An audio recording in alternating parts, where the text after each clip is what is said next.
Hello दोस्तों, कैसे हो? आपका स्वागत है त्रिपान स्टडी सेंटर में। आज जो हम करने जा रहे हैं काफ़ी महत्वपूर्ण है। क्लास 10वीं सीबीएसई एनसीईआरटी के अंतर्गत एमसीक्यू जो यहाँ पर रहेगा सोशल साइंस का, ज्योग्राफी का चैप्टर जो है वाटर रिसोर्सेज यानी जल संसाधन। तो यहाँ पर एमसीक्यू जो होगा काफ़ी महत्वपूर्ण होगा। इसको हम विस्तार पूर्वक चर्चा करेंगे और जानेंगे हर एक एमसीक्यू की विशेषताओं का। यहाँ पर आपके लिए त्रिपान स्टडी सेंटर ने एमसीक्यू की एक जो है 25 क्वेश्चनों का सेट लाया है जो एग्ज़ाम व्यू से महत्वपूर्ण है। और इसलिए भी महत्वपूर्ण है क्योंकि ये आपके टेक्स्ट बुक पे आधारित है। कहते हैं एग्जामिनर हमेशा टेक्स्ट बुक को जो है यूज़ करता है और उसी में से क्वेश्चन देता है। बच्चे यहाँ वहाँ भटक रहे होते हैं, उसमें से वो नहीं देते हैं। तो टेक्स्ट बुक का क्वेश्चन महत्वपूर्ण है। ये तो बात था आपके लिए, लेकिन आप देखते हैं हमारा आज टॉपिक क्या है। जल संसाधन। क्वेश्चन है, निम्नलिखित में से किस रचना को टाँका के नाम से जाना जाता है? आखिर टाँका कहते किसको है? ये कोई संरचना है, कोई स्ट्रक्चर है जिसको हम टाँका कहते हैं। क्वेश्चन समझ में आ रहा है? क्वेश्चन समझना दोस्तों बहुत ज़रूरी होता है। आप आंसर तो दे तो उल्टा पुल्टा लगा देते हो, लेकिन क्वेश्चन अगर समझ लोगे ना तो आपका जो है आंसर देना बहुत ही आसान हो जाता है। और यह क्वेश्चन क्लियर है कि इन चारों ऑप्शन में से जो है किस रचना को टाँका के नाम से जाना जाता है। यानी इनमें ऑप्शन में छुपा हुआ है कि टाँका किसे कहते हैं।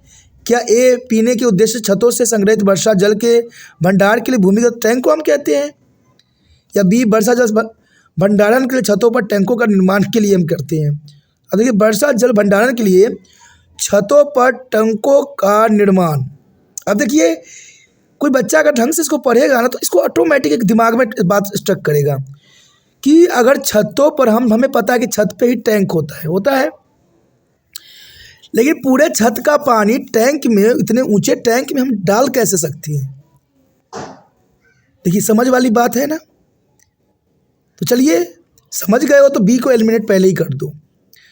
अब सी देखिए, वर्षा जल के संग्रहित करने के लिए कृषि क्षेत्रों में टैंकों का निर्माण। चलिए, ये हो सकता है कि कृषि क्षेत्र जहाँ होंगे वहाँ हम टैंकों का निर्माण करें और सारे पानी को इकट्ठा करें। डी बाढ़ के पानी को संग्रहित करने के लिए टैंकों का निर्माण। अरे भाई, ये कैसे हो सकता है? बाढ़ में इतने पानी होते हैं, उनको संग्रह करने की क्या ज़रूरत है? बाढ़ के पानी को संग्रहित करने के लिए टैंक का निर्माण करते हो। पानी अब तो पता ही होगा बाढ़ कितनी भयंकर होती है। शहर के शहर, गांव के गांव, कस्बा कस्बा नष्ट कर देती है।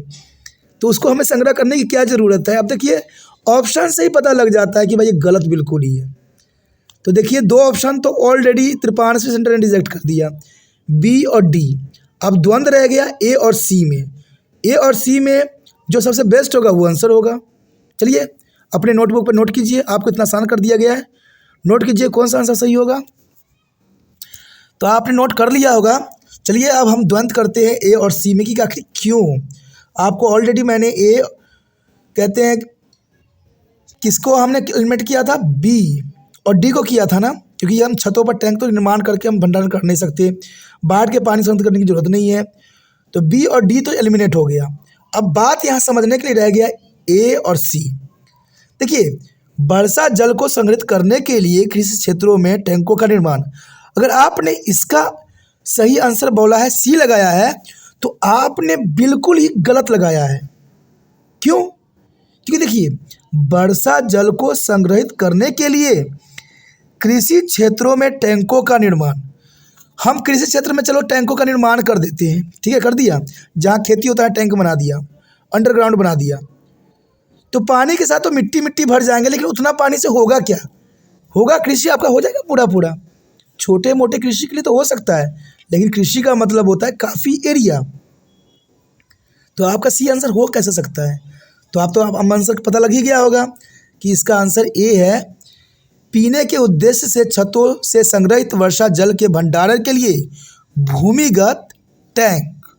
तो भूमिगत एकदम करेक्ट आंसर है। तो इसका आंसर है ए। आप अपने नोटबुक में लिख सकते हो। अब चलिए देखते हैं अगला क्वेश्चन क्या है। यहाँ पर अगला क्वेश्चन आ गया है आपके समक्ष, और क्वेश्चन देखिए बहुत ही इंटरेस्टिंग क्वेश्चन है। यहाँ क्वेश्चन है, निम्नलिखित में से कौन सा कथन बहुउद्देश्य नदी परियोजना के लिए पक्ष में तर्क नहीं है? क्वेश्चनों को समझना जरूरी है। यहाँ पर बोला है कि बहुउद्देश्य नदी परियोजनाओं को पक्ष में तर्क सही नहीं है। यहाँ है नहीं बोला है, तर्क नहीं है, यानी गलत की तरफ इशारा कर रहा है हमारे लिए। तो चलिए ऑप्शन पर भी एक नज़र डाल लें। ऑप्शन है बहुउद्देशीय परियोजना उन क्षेत्रों में पानी लाती है जो पानी कमी से पीड़ित है। चलिए बात तो सही है कि बहुउद्देशीय परियोजना उन क्षेत्रों में पानी लाती है जहाँ पर कमी है, ये तो अच्छी बात है, ये ऑप्शन बहुत अच्छा है। बहुउद्देशीय परियोजना जल प्रवाह की विनियम करके बाढ़ को नियंत्रण करने में मदद करती है। देखिए परियोजना बनाई जाती है, कई परियोजनाएं बनाई जाती है जो बाढ़ के पानी को नियंत्रण करने में भी मदद करती है, तो ये बात भी सही है, यानी इसका बी भी बहुत अच्छा है, ऑप्शन बनाया है एग्जामिनर ने। अब सी देखिए, बहुउद्देशीय परियोजनाओं से बड़े पैमानों पर विस्थापन होता है और आजीविका का नुकसान भी होता है। देखिए ये बात भी सही है कि बहुउद्देशीय परियोजना के से बड़े पैमाने पर विस्थापन होती है लोगों की। चलिए अगर परियोजना बनाते हो, मान लीजिए नदियों का निर्माण करते हो किसी क्षेत्र में, तो उसके समक्ष आने वाले सारे आवास This topic was till this. We will do the next topic in the next part. If you like it, then please like, share, subscribe, and share the video as much as possible. Do not think, subscribe and save in your mobile. Thank you. करने के लिए use की जा रही है, तो इसको हम कैसे मान लें? बिजली हमें पता है बहु उद्देश्य नदी परियोजना जो होती है, कई कई नदी की बात किया गया है, तो कहीं कहीं बिजली उत्पादन की जाती है, इसमें कोई दो राय नहीं है। तो हमारे घरों में उद्योग और हमारे लिए बिजली पैदा करती है। चलिए यहाँ पर ये क्वेश्चन सब बच्चों के लिए टफ रहेगा, क्योंकि यहाँ पर किसी भी ऑप्शन को हम एलिमिनेट नहीं कर सकते, क्योंकि क्लियर है सब चीज़ों के लिए बहुउद्देशीय नदी परियोजना लगाई जाती है। फिर भी आप अपना दिमाग से सोचिए कि इसका आंसर क्या हो सकता है। आपने सोच के अपने कॉपी पे नोट कर लीजिए, बाद में मुझे बताना है कमेंट करके कि आपका कितना आंसर सही गया और कितना गलत गया। कुछ मेहनत का मुझे भी तो आप फल दीजिएगा, कि कमेंट कीजिएगा तो पता तो लगे कि आपका जो है 25 में से कितने क्वेश्चन जो है सही गए। ठीक है, तो देखा जाए तो यहाँ पर चलिए 7 ही क्वेश्चन रहेंगे, तो इस 7 क्वेश्चन में से आप जरूर कमेंट कीजिएगा 7 क्वेश्चन में कितना सही गया है। ठीक है, तो यहाँ पर जैसे कि आपने लगाई This topic was till this. We will do the next topic in the next part. If you like it, then please like, share, subscribe and share the video as much as possible. Do not think, subscribe and save in your mobile. Thank you. जो नहीं है क्या बहु परियोजना, देखिए अब अगर ये बात अगर आपने समझ लिया होता ना, तो आंसर आपका करेक्ट दिमाग में आ गया होता। ये बहु नदी परियोजना जो है लोगों की भलाई के लिए बनाई जाती है, इसलिए आंसर नहीं है, उसके उल्टा है, इसका उल्टा है। परियोजनाओं के पक्ष में तर्क नहीं है, जो सही नहीं है उसको चुनना है आपने। तो हमने तो सारे ऑप्शनों की बात किया, जैसे बहुउद्देशीय परियोजना उन क्षेत्रों में पानी लाती है जो पानी कमी से पीड़ित होती है, ये बात तो सही है, ये करेक्ट है, लेकिन हमें नहीं ढूंढना है। बहुउद्देशीय परियोजना जल प्रवाह की विनियम करके बाढ़ को नियंत्रित करने में मदद करती है। अब देखिए नियंत्रित करती है, ये तो बात सही है, लेकिन हमें नहीं ढूंढना है। अब बहुउद्देशीय परियोजना से बड़े पैमाने पर विस्थापन होती है और आजीविका का नुकसान होती है। अब देखिए ये ऑप्शन थोड़ा सा अलग है, लेकिन हम डी देख लेते हैं। बहुउद्देशीय परियोजना हमारे उद्योग और हमारे घरों के लिए बिजली पैदा करती है, ये भी बात सही है। तो कहीं ना कहीं यहाँ पर गलती जो दिख रही है वो सी है, क्योंकि बहुउद्देशीय परियोजना की बात की जा रही है।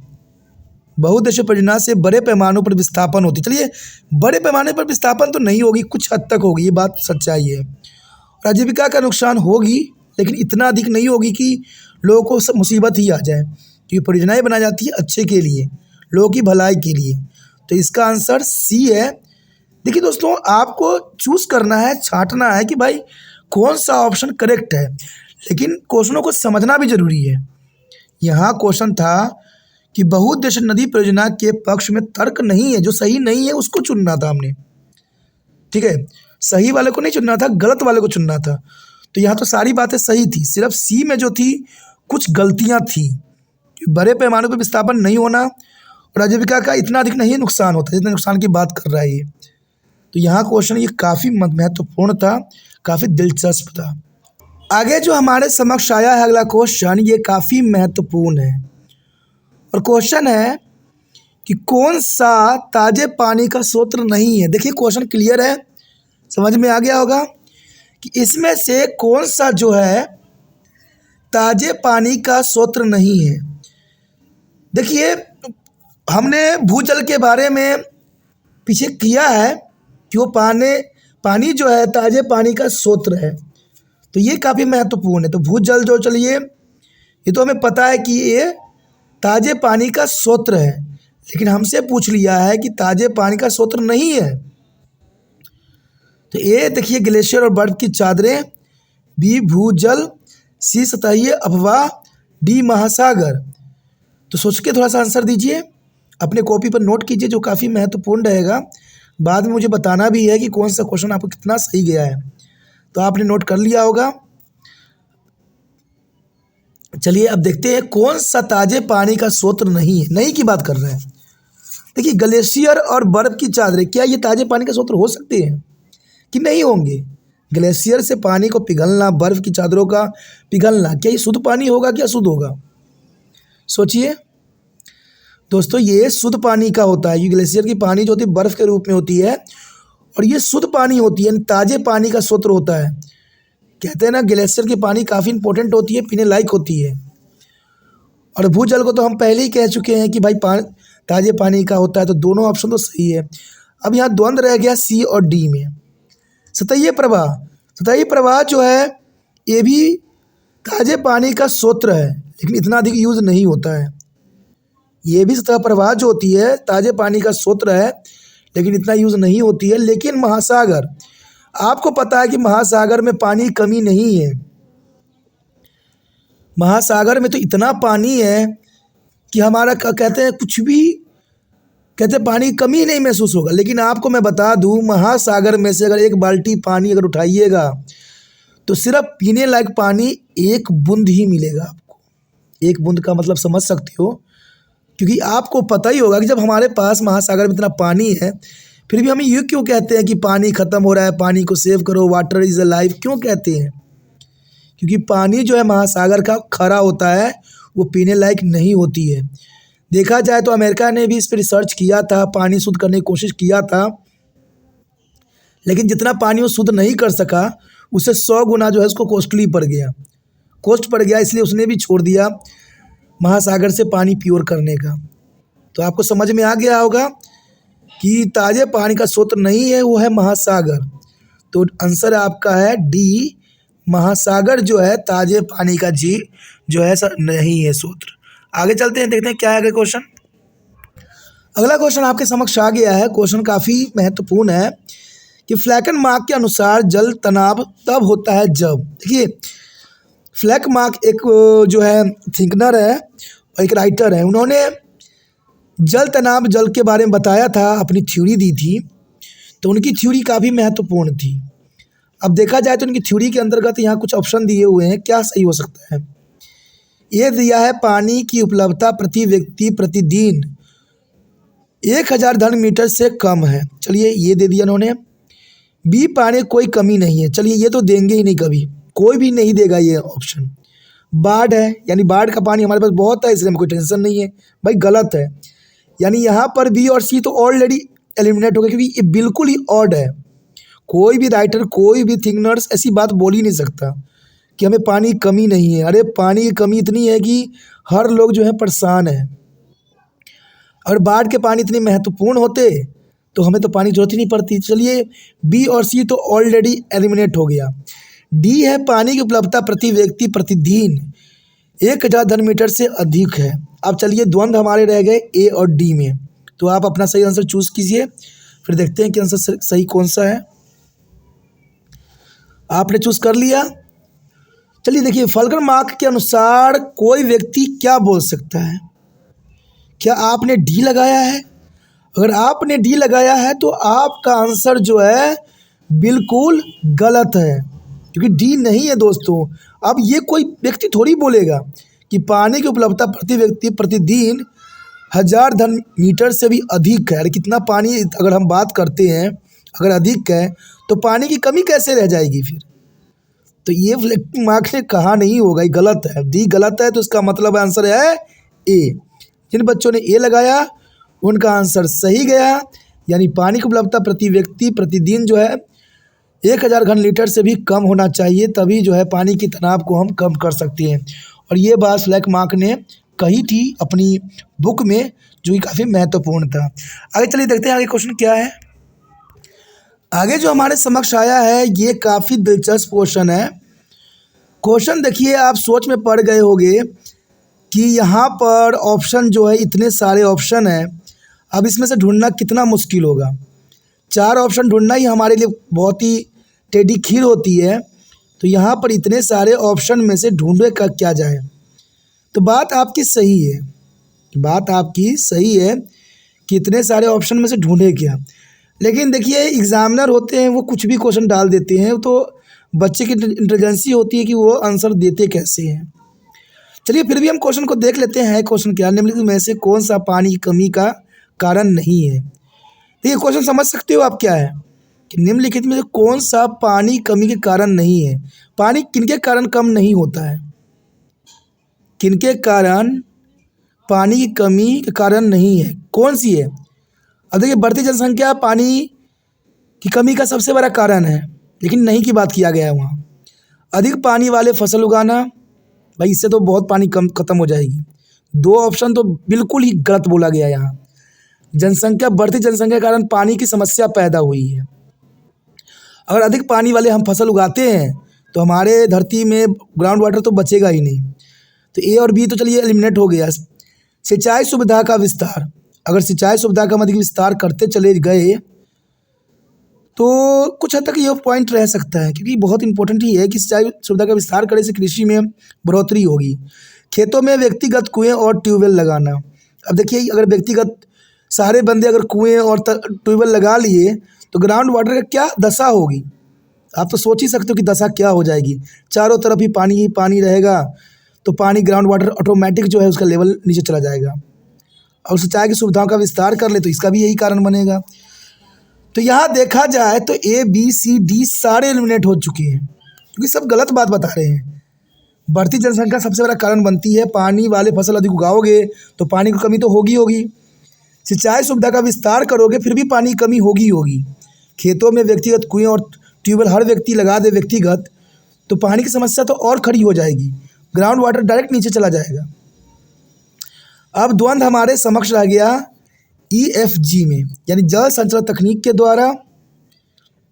देखिए निम्नलिखित तो कौन सा पानी कमी का कारण नहीं है। जल संचरण तकनीक ये हो सकता है, उद्योग, छत पर कटाई प्रणाली। अब देखिए आप 3 ऑप्शन में से देखिए कौन सा आपका सही है, फिर मैं बताऊंगा इसका आंसर क्या है। चलिए आपने सोच लिया होगा कौन सा आंसर है। अब देखिए दोस्तों, हमने A B C D को तो ऑलरेडी एलिमिनेट कर दिया, क्योंकि इससे पानी की कमी बहुत खलल हो रही है। अब दूसरा है जल संचरण तकनीक, ये हो सकता है। और उद्योग, नहीं ये बात तो नहीं। उद्योग तो सबसे अधिक पानी का खपत करता है। पता है ना कि उद्योग के लिए पानी स्पेशली होती है, क्योंकि उद्योग जहाँ पर लगाई जाती है वहाँ पानी की सुविधा न हो तो उद्योग लगाना संभव नहीं है। तो सबसे अधिक उद्योग खा सकता है। तो A B C D F ये 5 जो है एलिमिनेट हो गया। हमारे समक्ष अब रह गया E और G। जल संचरण तकनीक के द्वारा या छत पर कटाई प्रणाली। देखिए जल संचरण तकनीक तो बहुत अच्छी बात है, इससे पानी कमी नहीं होगी। सही बात है, क्योंकि नहीं होगी। अगर हम जल संचलन करते हैं तो महत्वपूर्ण है। और छत पर कटाई प्रणाली भी करते हैं, छत पर पानी इकट्ठा करते हैं, तो इससे भी कमी नहीं होगी। अब यहाँ पर सोचने वाली बात ये है कि हम E और G माने किसको। दोस्तों आप दोनों को भी मान सकते हो, क्योंकि यहाँ पर दोनों ऑप्शन सही है। जल संचरण तकनीक भी सही है और छत पर कटाई प्रणाली भी सही है। तो आप दोनों में से आंसर भी लगा सकते हो, दोनों आंसर को आंसर देना, क्योंकि यहाँ पर दोनों ही सही बात बता रही है। तो देखिए ऐसे ऐसे क्वेश्चन त्रिपान से सेंट्रल आता है जो एग्जामिनर का दिमाग सोचता है। तभी मैं कहता हूँ ना कि यहाँ पर इम्पोर्टेंट है। सब्सक्राइब करके रख लीजिए, सेव कीजिए चैनल को, और दूसरे बच्चों को शेयर भी कीजिए कि उनको भी ऐसे क्वेश्चन से जो है एक बार दीदार हो जाए, समझ सके हो। एग्जामिनर अगर पूछ लिया तो क्या करेंगे फिर। कभी कभी एक क्वेश्चन के 2 आंसर भी हो सकते हैं, कोई गलत नहीं होता है। जैसे इसमें आया, इसमें जो है E जल संचरण तकनीक और G छत पर कटाई प्रणाली, दोनों ही आंसर एकदम सही है।